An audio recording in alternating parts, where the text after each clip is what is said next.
मैं इस बात को बहुत अच्छी तरह जानता हूँ। आप जितने महानुभाव यहाँ पर उपस्थित हुए हैं, उन सब के दिलों में ऋषि दयानंद के प्रति अगाध श्रद्धा भाव है। उनके मिशन को बढ़ाने के लिए आप रात दिन प्रयत्नशील रहते हैं। आप लोगों के मन में बहुत बड़ा एक जुनून है कि वेद और वेद की संस्कृति, ऋषि दयानंद और उनकी विचारधारा विश्वव्यापी बने। कृण्वन्तो विश्वमार्यम, जो वेद का उद्घोष है उसके अनुरूप हो। हम सब इस भाव के साथ यहाँ पर उपस्थित हुए हैं। मैं स्वयं कई बार आपके बीच में बोल चुका हूँ। मैं अपने आप को आज जिस रूप में भी पाता हूँ, उसके पीछे ऋषि दयानंद और आर्य समाज ही है। और इसको मैं गर्व से बोलता हूँ, इसको मैं अपना सौभाग्य मानता हूँ। भाई और बहनों, यहाँ बड़े बड़े विद्वान बैठे हैं। कई दिन आपका एक कार्यक्रम चलना है। वो चिंतन विचारधारा आपके बीच में उन विद्वानों के द्वारा आती रहेगी। मैं जो मेरे से पहले ऋषि दयानंद के कार्य, उनका जीवन दर्शन, इस देश के ऊपर, मानवता के ऊपर किए गए उपकार, वो हम सब जानते हैं।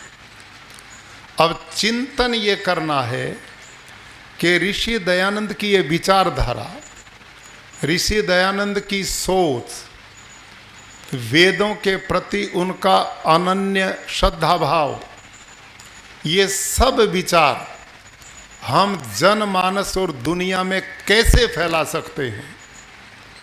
हम इकट्ठे हो जाएं, सवेरे हवन संध्या कर लें, साप्ताहिक सत्संग में गिने चुने लोग आ जाएं और फिर अपने अपने घरों में जाकर शांत बैठ जाएं। ऐसी स्थिति में हम कैसे कृण्वन्तो विश्वमार्यम को कर पाएंगे, इस पर आज थोड़ा हमने चिंतन करना चाहिए। हमारे कई बिंदु हैं जिनके माध्यम से बड़े बड़े विद्वान पैदा हुए, प्रचारक पैदा हुए। ऋषि दयानंद की विचारधारा ने ऐसे दीवानों को पैदा किया कि जो घर छोड़ करके निकल पड़े।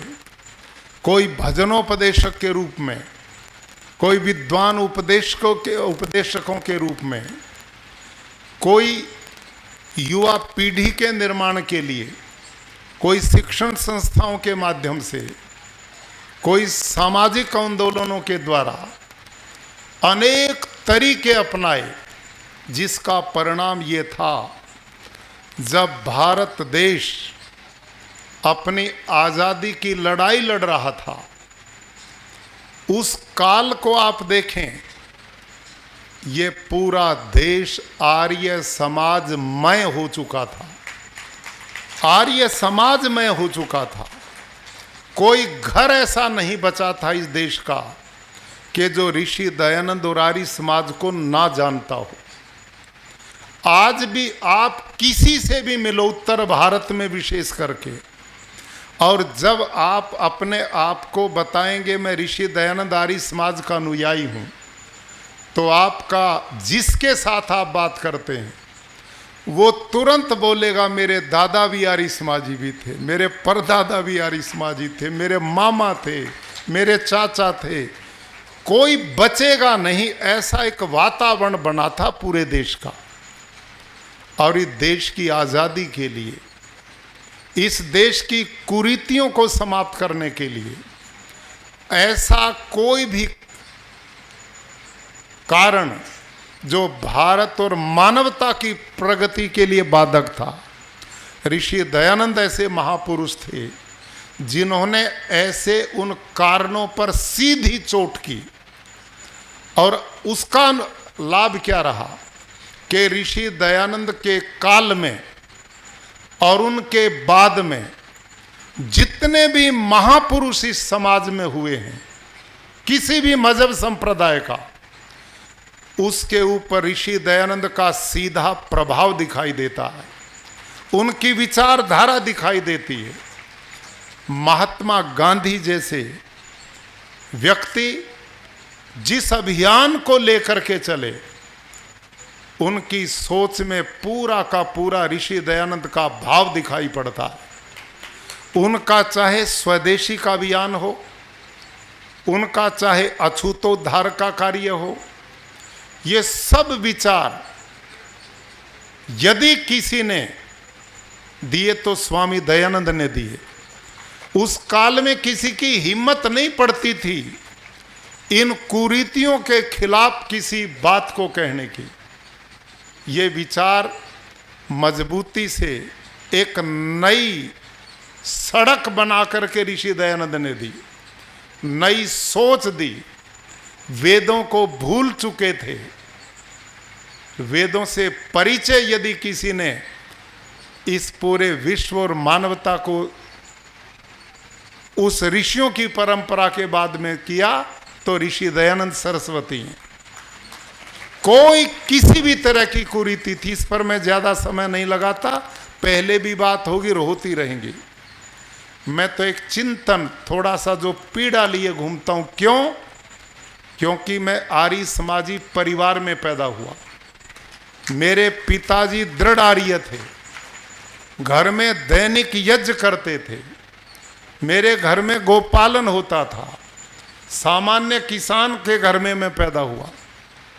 लेकिन वो विचार थे कि पिताजी ने मेरे को गुरुकुल में पढ़ने के लिए भेजा और उसके बाद 5 भाई होते हुए मेरी जिम्मेदारी लगाई थी कि तूने केवल आर्य समाज का काम करना है।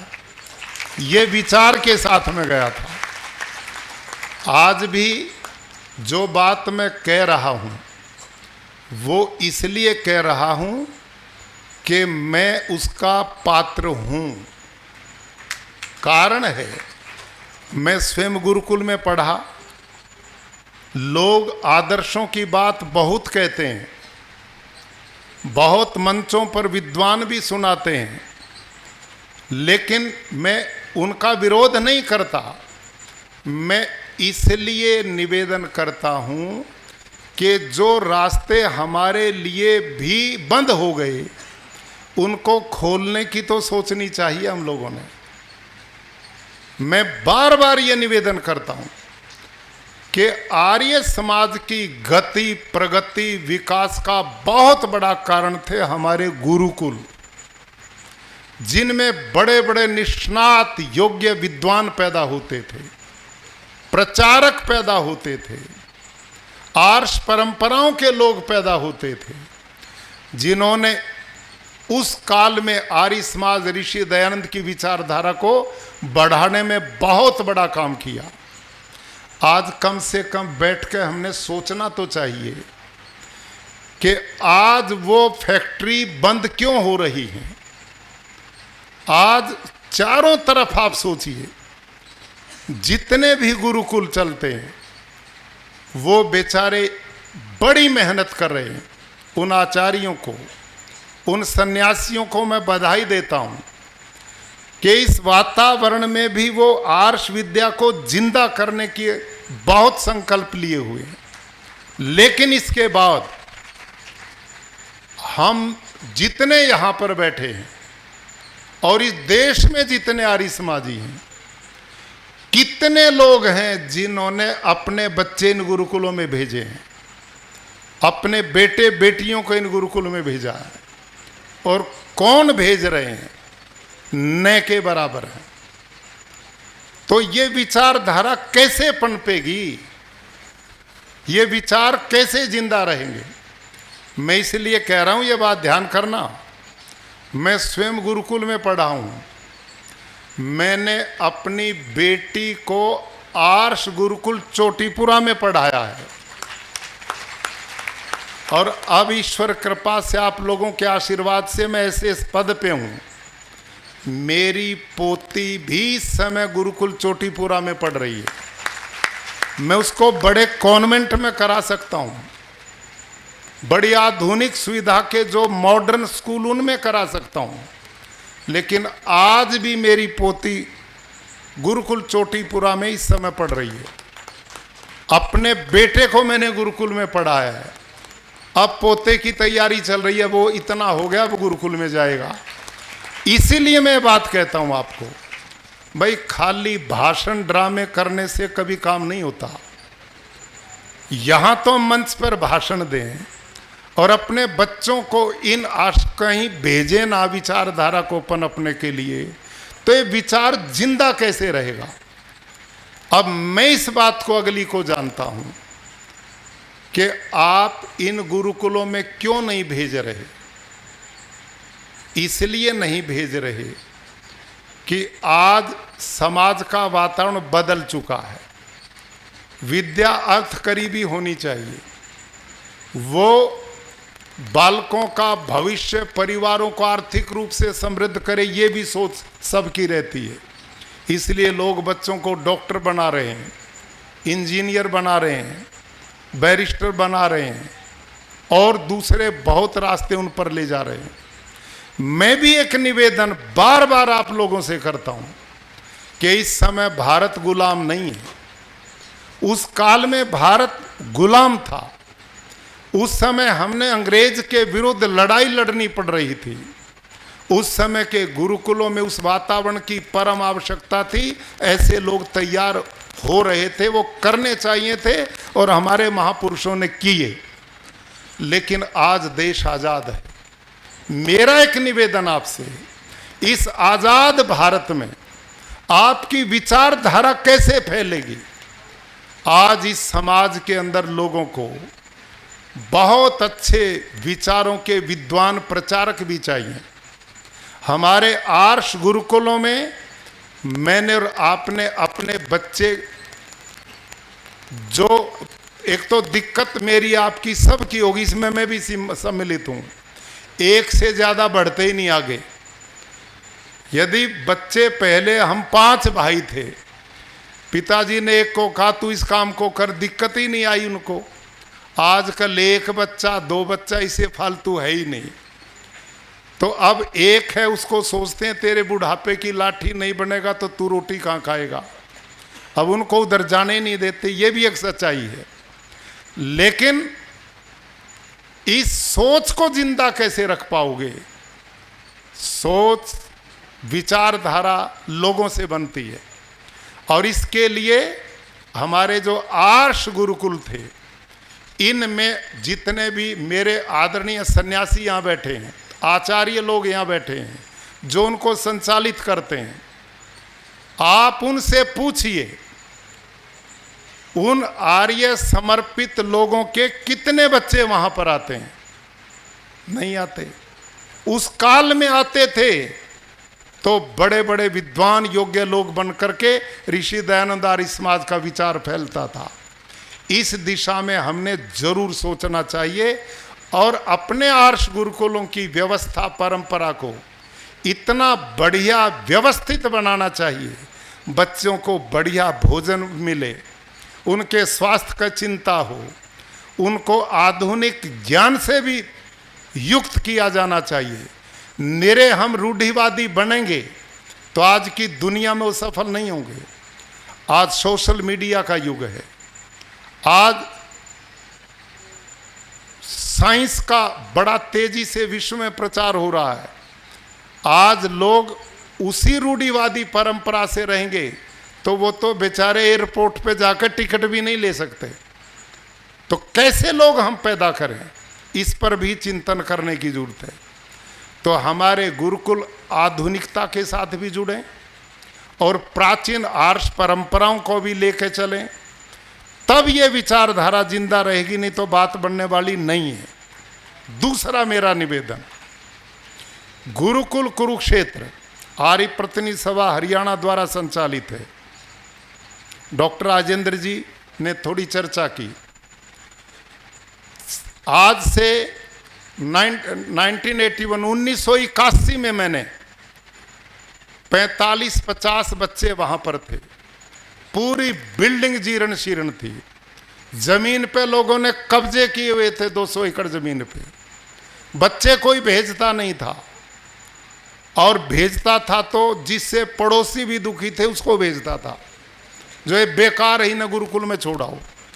भाई ये मानसिकता यदि गुरुकुलों के बारे में रही तो महान कैसे बनेंगे आदमी वहां से। ये सोच कि ये किसी काम का नहीं, इससे पड़ोसी भी दुखी हैं, इसने वहां भेज दो, वो सुधार घर है, शिक्षा का केंद्र है। ये सोच गुरुकुलों की बदलनी होगी, तब कुछ निर्माण होगा।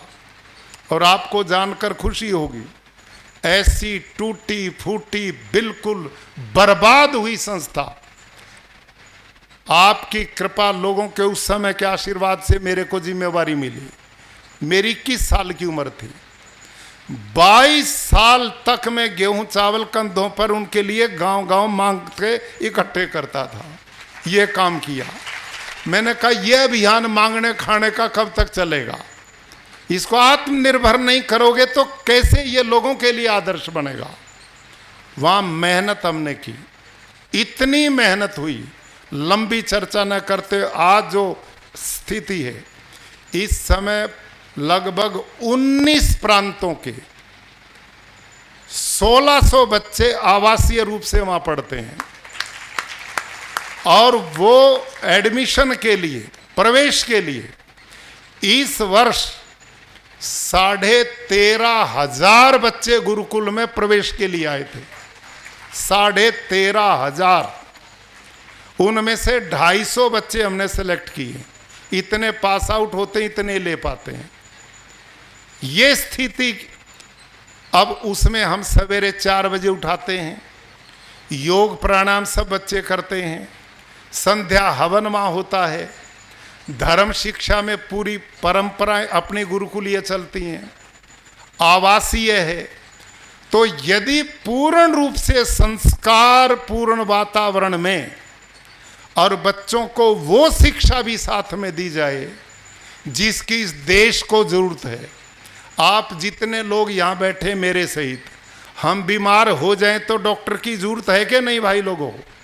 अरे बोलो तो सही, कमजोर विद्यार्थी हो, डॉक्टर की जरूरत पड़ेगी कि नहीं?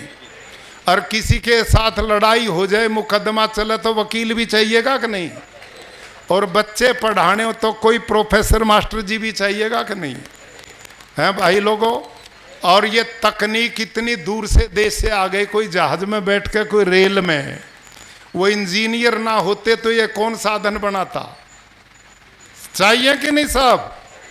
इस धरती पे सब तरह के लोगों के बिना नहीं चलता ये देश समाज।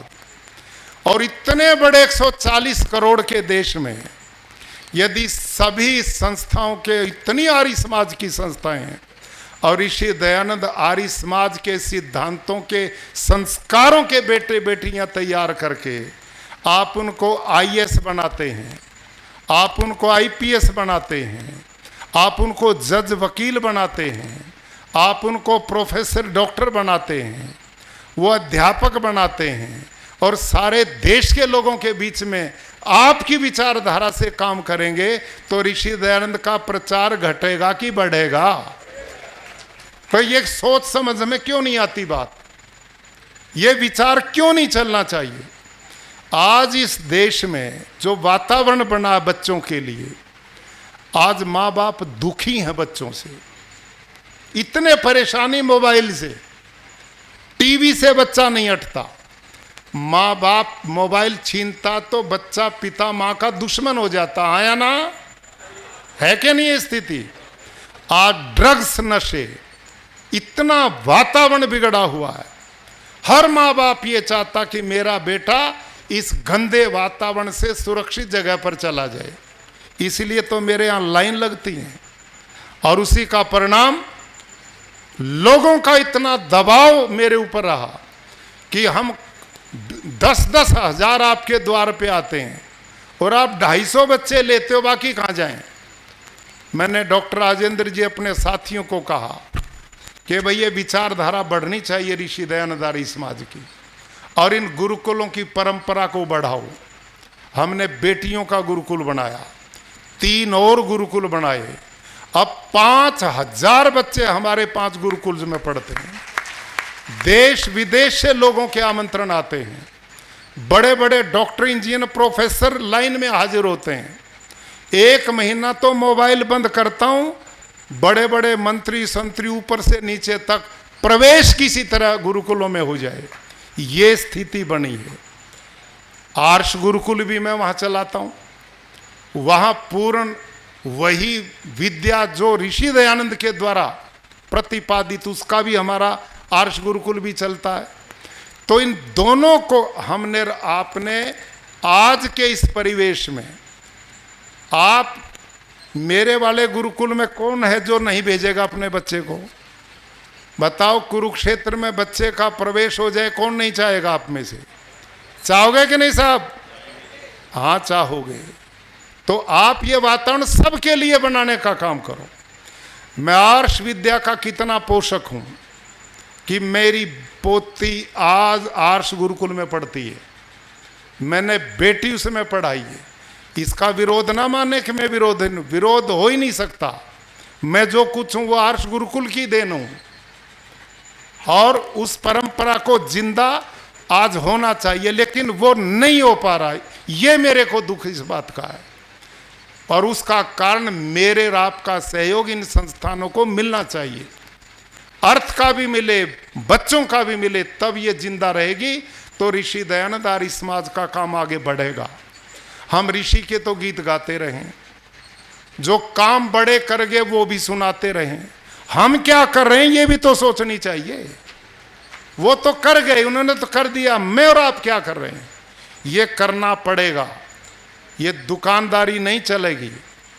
हमने वहां से पैदा करके समाज को देना चाहिए। आज उन संस्थाओं को संचालित करने वाले आदरणीय आचार्यों से मेरा नम्रतापूर्वक निवेदन है, हाथ जोड़कर निवेदन है कि समर्पित भाव से उन संस्थानों को जिंदा करो, जहां से ऋषि दयानंद आर्य समाज का विचार बढ़े, वैदिक परंपराएं बढ़ें, और उद्भट वैदिक विद्वान भी आर्ष विद्या के पैदा हों। ये काम आज बहुत बड़ी जरूरत है। दूसरा, साहित्य संरक्षण। हमारे इतने विद्वान वैदिक हुए हैं जिन्होंने इतने बहुमूल्य ग्रंथों की रचना की, आज पठन पाठन की परंपरा लुप्त हो गई। कोई आदमी हाथ में पुस्तक लिए नहीं मिलेगा आपको, मोबाइल देखता मिलेगा। अब बैठे हो भी देख रहे होगे कुछ तो, यहाँ बैठे बैठे भी जहां जाओ, एयरपोर्ट पे जाओ, बस अड्डे पे जाओ, कोई किसी से बात ही नहीं करता, बस बैठते हैं और भाई यूं यूं चल जाती, वहीं पर शुरू हो जाता। तो इसका तरीका क्या है? मेरा नम्र निवेदन है, और ये काम बहुत जरूरी है, लेकिन संगठन के बिना कैसा होगा ये चिंता का विषय है। इसके लिए मैं भाई विनय आर्य जी को बधाई देता हूं। मैं एक बार, इन्होंने मेरे को अपना सिस्टम दिखाया कि आधुनिक प्रचार का माध्यम कि इन्होंने क्या अपनाया है। अभी डॉक्टर राजेंद्र जी लंबे समय पूरा दिन लगा के आए, उन्होंने भी मेरे को बताया कि ये काम सभी आर्य प्रतिनिधि सभाओं के द्वारा चलना चाहिए, सारे देश में चलना चाहिए। आज मीडिया का युग है, आज सोशल मीडिया का जमाना है। हमारे धर्म प्रचारकों ने जिस समय प्रचार किया वो आज भी चले, लेकिन जैसे हम इकट्ठे हो रहे हैं, एक ऐसा समय आएगा आने वाली पीढ़ियों का, आप तो इकट्ठे हो जाते, उनके पास इतना समय नहीं कि वो यूं इकट्ठा भी होंगे। वो तो घर बैठे ही सब कुछ चाहते हैं यहीं मिल जाए। और इसका तरीका सोशल मीडिया, जैसे बाकी मजहब धन संप्रदाय वो इस अभियान में जुटे पड़े हैं, और हम बिल्कुल पिछड़े हुए। हमने विद्वान चयन करने चाहिए जो उद्भट विद्वान हैं, और उनके साथ सोशल मीडिया के नए आधुनिक बालकों को जोड़ना चाहिए। और हर प्रदेश में आर्य प्रतिनिधि सभा के माध्यम से या जो तरीका हो, एक ऐसा सेंटर बने जो विनय आर्य जी ने बनाया है, और वहाँ विद्वान स्क्रिप्ट लिखें, वो उसमें हमारे सिद्धांतों की जानकारियां दें, उलझने की जरूरत नहीं है। और वो सोशल मीडिया के युवा उसको लोगों के अंदर फैलाने का काम करें और वो पढ़ी जाए। मैं दावे के साथ कहता हूँ ऋषि दयानंद की विचारधारा इतनी वैज्ञानिक है, इतनी सामयिक है, आज के युग में इतनी परिपूर्ण है कि लोगों को विचार ही नहीं मिल रहा कि ये भी विचार है।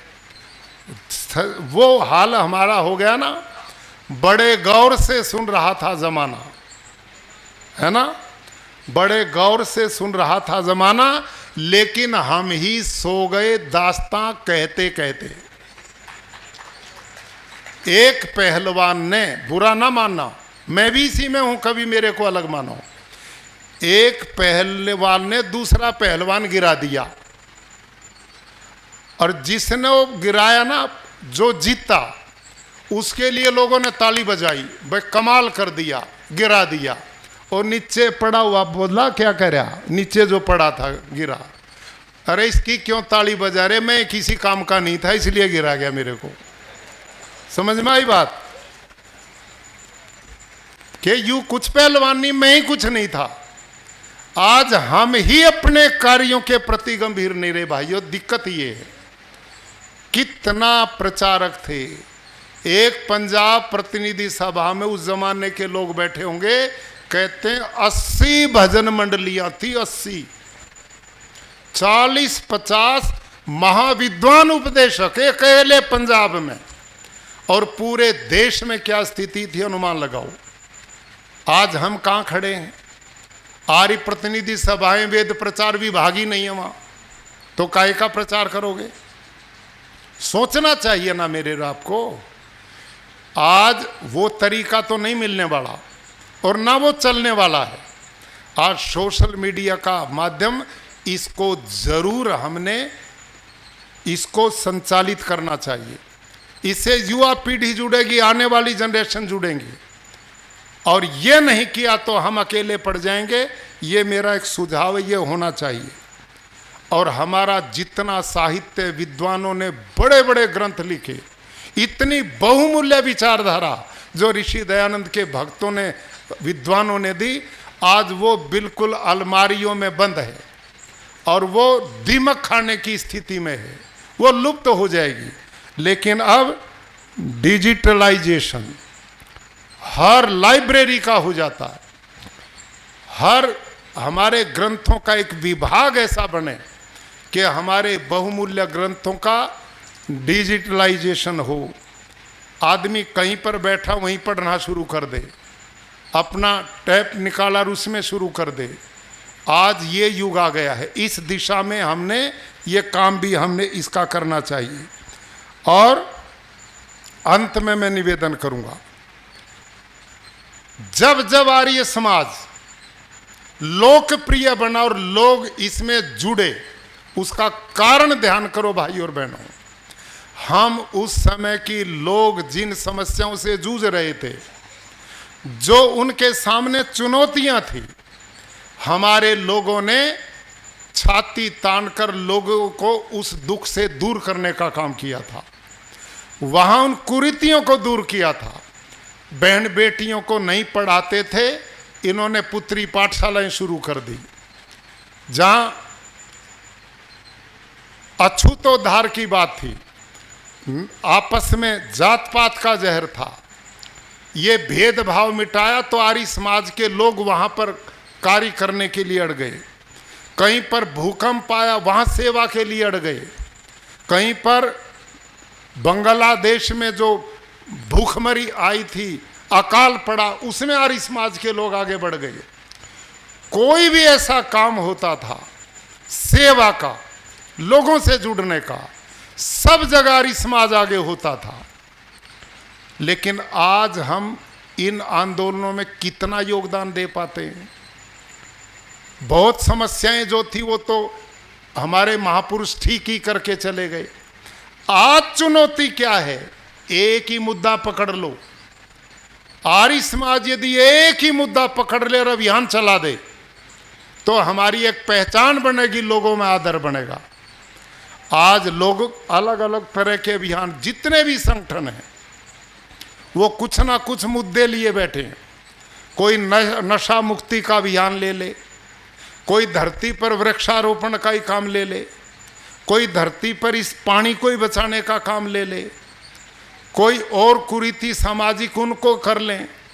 लेकिन हम एक आंदोलन के रूप में आज नहीं खड़े हुए हैं, और बहुत लंबा समय हो गया हमें एक विचारधारा को लेकर लोगों में जन जागरण करने का। आज मैं जो विचार पहले भी दे चुका और अंत में समाप्ति की ओर आता हूं। इसी अजमेर की धरती पर महर्षि दयानंद सरस्वती, जिन्होंने आर्य समाज के लिए वेदों का भाष्य हुआ और यहाँ से बिगुल सारे देश में बजा, राजस्थान में उनका बहुत समय लंबा व्यतीत हुआ। आपको ध्यान होगा, आर्य समाज की स्थापना करने से पहले स्वामी दयानंद सरस्वती ने गो कृषि आदि रक्षणी सभा बनाई थी। गो कृषि रक्षणी सभा बनाई थी। वो इस बात को जानते थे कि भारत की आर्थिक समृद्धि का रास्ता केवल गाय माता और कृषि है, ये वो जानते थे और इस मिशन को देना चाहते थे। आज ये एक समय की जरूरत बन चुकी है। आज आपसे आह्वान करता हूँ, आप बहुत प्रतिष्ठित समाज सेवी ऋषि दयानंद के भक्त दूर दूर से आए हैं, आप इस पर विचार कर लेना। आप ना करो तो कोई बात नहीं, मैं तो जुटा पड़ा हूँ इस काम पे। और ये विचार है देसी गौ माता बचाने का और प्राकृतिक खेती का। ऋषि दयानंद के समय तो सारी प्राकृतिक खेती होती थी। उस समय तो यूरिया डीएपी जहर धरती पे था ही नहीं। ये तो 60 के दशक में आया है। उससे पहले सारी धरती पर लोग स्वस्थ थे, निरोग थे। आप सब मेरे पीछे बोल के बताना भाई, आज से 40-50 साल पहले कोई कैंसर नाम की बीमारी को जानता था? कोई हार्ट अटैक को जानता था? कोई डायबिटीज को जानता था? पेनक्रियाज फेल हुई को जानता था? कुछ भी नहीं था। कहाँ ये पीजीआई थे, कहाँ एम थे, कहाँ डॉक्टरों की फौज थी? गांव में देसी वैद्य होते थे, माताएं यूं ही कोई चीज रगड़ कर पिला देती थी, हमारी डॉक्टरी थी।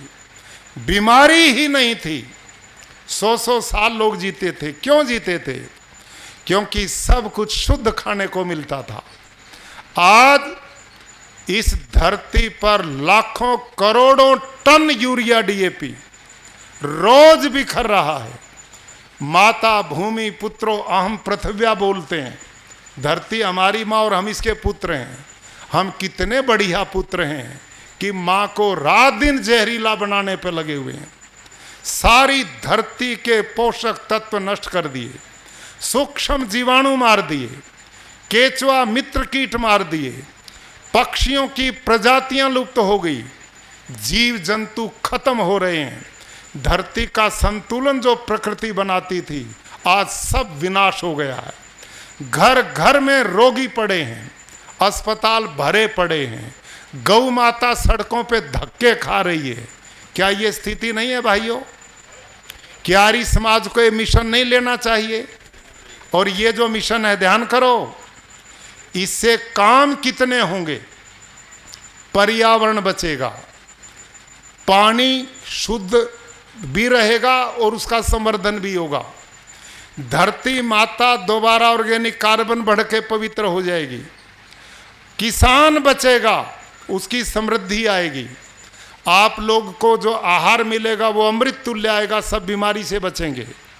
और प्राकृतिक खेती शुद्ध देसी गाय पे आधारित है। ये दुनिया में कोई पशु पक्षी इतना गुणकारी सिद्ध नहीं हुआ। मैंने लेबोरेटरी में माइक्रोबायोलॉजी के साइंटिस्ट से रिसर्च करा है।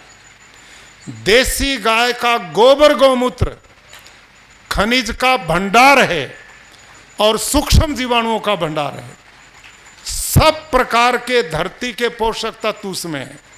जो मेरे आपके शरीर को खुराक चाहिए, वो गौ माता का दूध, गौ माता का गोमूत्र और गोबर जब धरती में जाता है और उससे जो ऑर्गेनिक कार्बन बढ़ता है, उसमें phosphor, zinc, potash, magnesium, iron, copper, सबसे धरती परिपूर्ण हो जाती है और वनों से आकर हमें एकदम स्वस्थ निरोग बनाता है। आज सब बर्बादी हो रही है। भाई और बहनों, आप पढ़े लिखे लोग हैं, ये जो यूरिया डीएपी है ना जो किसान डालता है, ये जब धरती पर किसान यूं फेंकता है तो इस यूरिया में नाइट्रोजन होता है और ये नाइट्रोजन जब ऑक्सीजन के संपर्क में आता है तो नाइट्रस ऑक्साइड एक तीसरी गैस पैदा होती है। कार्बन डाइऑक्साइड से नाइट्रस ऑक्साइड 312 गुणी खतरनाक है पर्यावरण के लिए। सोचो आप क्या कर रहे हैं दुनिया में और हम चुप बैठे हैं। ऋषि दयानंद के समय पे यूरिया डीएपी पेस्टिसाइड नहीं था, लेकिन उस काल में भी ऋषि दयानंद ने जो अग्निहोत्र का विधान किया, होम का विधान किया, वो कामनाओं की पूर्ति के लिए नहीं है, वो पर्यावरण की शुद्धि के लिए। समझ में आया कि नहीं बात? वो पर्यावरण की शुद्धि के लिए। उस समय भी हर परिवार घर को वो पर्यावरण के साथ जोड़ना चाहते थे। आज प्राकृतिक खेती करोगे तो पर्यावरण बचेगा। 24%, 24% ग्लोबल वार्मिंग के लिए रासायनिक खेती जिम्मेदार है। इतना बड़ा विनाश। माँ के दूध में यूरिया मिल रहा है, गाय के दूध में यूरिया है, हर आदमी बीमार है। कोई आप मेरे से बताए जो कोई गोली चूर्ण दवाई ना खा के सोता हो। धरती पर जितने प्राणी हैं वो भी तो स्वस्थ हैं, हम इतने बीमार क्यों हैं? क्योंकि हमें बिल्कुल कृत्रिम बनावटी आहार मिल रहा है। और ये गौ माता हम भी लाते हैं। ऋषि दयानंद सरस्वती ने गौ करुणा निधि लिखी। उन्होंने रेवाड़ी में भारत की पहली गौशाला का निर्माण कराया और हम भी बोलते हैं गौ माता की, बोलो गौ माता की। ना दूध पीते ना गौ पालते, गौ माता की हो जाएगी। क्यों साहब? ना तो घर में गाय रखता कोई, ना उसका दूध पीते और गौ माता की जय। ये ढोंग नहीं तो बताओ क्या भाई? ये जो मामला है ये गड़बड़ है। ध्यान करो, प्राकृतिक खेती इस समय गुजरात में 10 लाख किसान मैंने प्राकृतिक खेती से जोड़े हैं। जो प्राकृतिक खेती 10 लाख, 2 लाख देसी गाय। ध्यान करो आर्यो, 2 लाख देसी गाय मैंने किसान के खूंटे पे बंधवा दी। 2 लाख और 900 रुपया महीना उस गाय के रख रखाव से सरकार से मैं दिलवाता हूं किसान को हर महीने। तो गौ इससे बचेगी या गौ माता की जैसे बचेगी? प्रैक्टिकल है, नहीं भाषण दे गौ गौ गौ, ना पालते ना दूध पीते, कैसे बचेगी? अब एक और काम किया मैंने, ये आप सब सुनिए, एक क्रांति होगी विदेश में। भारत सरकार के मंत्री जो पीछे रहे, जो हमारे पुरुषोत्तम रूपाला थे, वो पशुपालन मंत्री थे। मेरे साथ काफ़ी मित्रता हुई। मैंने उनको डोज देते देते उनको इतना पक्का किया कि गाय गौशालाओं से नहीं बचेंगी, गाय बचेगी किसान के खूंटे पे जाने से। और गाय किसान के खूंटे पे उस समय जाएगी जब वो लाभकारी होगी, जब वो लाभकारी होगी। जो गाय खाए तो 100 रुपए का और दे 50 रुपए का, कितने दिन पालोगे भाई लोगों? भाषणों से नहीं काम चलता, बनावटी बातों से। हमने गाय को 100 रुपए का दे और 50 रुपए का खाए तब पलेगी गाय। और इसका तरीका क्या, ये मैंने किया है। आप हमारे गुरुकुल कुरुक्षेत्र में जाइए, इस समय वहां 450 गाय हैं, 450 गाय। 6 ब्रीड उनमें देसी हैं, साहिवाल, थारपार, कराठी, गिर, हरियाणवी, लाल सिंधी। इन 6 ब्रीड पे पिछले 10 साल में मैंने जो गाय 8 किलो दूध देती थी, आज मेरी वो गाय 22 किलो तक पे चली गई। उनकी अगली ब्रीड 22 किलो प्रतिदिन। और एक भी देसी गाय मेरे यहाँ 12 किलो प्रतिदिन से नीचे दूध नहीं देती, देसी गाय। और मेरे को उस समय पता नहीं था देसी गाय के महत्व का, ये तो अब पता लगा जब मैं प्राकृतिक खेती से जुड़ा। पहले तो मैं ये सोचता था मैंने बच्चों को दूध पिलाना है, लेकिन ब्रीड बनाने का मेरे को पता था, नस्लें कैसे बनती हैं। 1982 में मैं 3 गाय लाया था हॉस्टन फ्रीजन, और उससे ब्रीड सुधारते सुधारते सुधारते इस समय मेरे पास शंकर नस्ल की हॉस्टन फ्रीजन गाय 50 लीटर प्रतिदिन दूध देती है एक दिन में, और 40 लीटर की तो 40 गाय हैं जो एक दिन में दूध देती हैं। पर वो विदेशी हैं, अब पता लगा उनमें वो गुण नहीं है। अब मैं उनको धीरे धीरे बाहर कर रहा हूँ और देसियों को बढ़ा रहा हूँ। पहले एक भी देसी नहीं थी, अब 50-50 हो गई, वो घट रही और देसी बढ़ रही है। लेकिन देसी गाय को आपसे मैं पूछता हूँ, जो गाय 15-20 किलो देसी गाय दूध देगी, उसने कोई मारेगा भाई लोगों? बोलो, नहीं मारेगा, लाभकारी होगी। और उस गाय को गोबर गोमूत्र खेत से जोड़ दो, वो अमृत है, उसका जीवामृत घन जीवामृत हम बनाते हैं, धरती का ऑर्गेनिक कार्बन बनता है। गुरुकुल कुरुक्षेत्र का 180 एकड़ का फार्म है, एक बूंद भी यूरिया डीएपी में नहीं डालता, यही प्राकृतिक खेती करता हूं और रासायनिक वालों से ज्यादा पैदावार करता हूं, उत्पादन ज्यादा करता हूं, पूरा शुद्ध होता है। यह है प्रैक्टिकल मामला। तो अब मैंने क्या किया है, अब साइंस का युग है, टेक्नोलॉजी आई है सेक्स सॉर्टेड सीमन के नाम से। वो क्या प्रणाली है, अब टेक्नोलॉजी से साइंटिस्ट ने ऐसे सीमन तैयार कर दिए हैं, अब गाय बछड़ियां ही देंगी, बछड़े नहीं देंगी, बछड़ियां ही देंगी, क्योंकि ये बछड़ों की जरूरत बची नहीं, कोई हल चलाता नहीं, खेती में यूज है नहीं। घूम फिर के बेचारे सारे कत्ल खाने में जाते हैं और सड़कों पे एक्सीडेंट करते हैं। तो भारत सरकार में पिछले 5 साल मैंने अभियान चलाया और विदेशी गायों के विदेशों से टीके आते थे, मैं खुद 2-2 हजार रुपये में एक सीमन लेता था, 2000 का एक सीमन के बछड़ी आए। लेकिन देसी गाय तो विदेश में है नहीं, इनके कैसे बने? भारत में काम कभी नहीं हुआ, प्रधानमंत्री जी को इसका श्रेय जाता है। हमने उनसे आग्रह किया और उन्होंने इस टेक्नोलॉजी पर यहाँ के साइंटिस्ट लगाए और भारत में अब ये टेक्नोलॉजी विकसित इन पिछले 5 साल में हो गई है।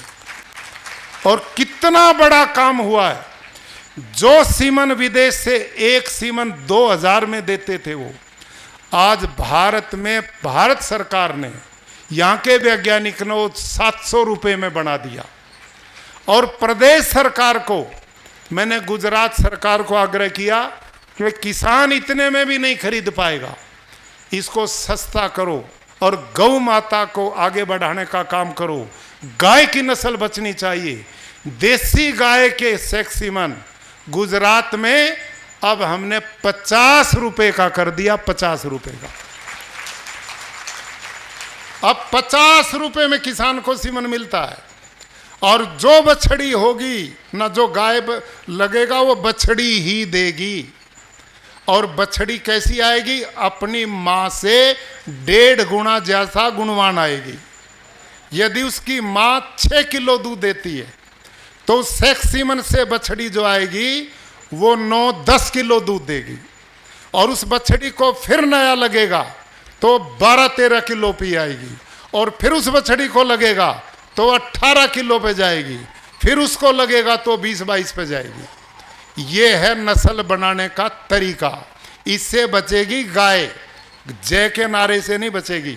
और ये काम हमने प्रैक्टिकल गुजरात में कर दिया है और अब ये पूरे देश में चलेगा, पूरे भारतवर्ष में।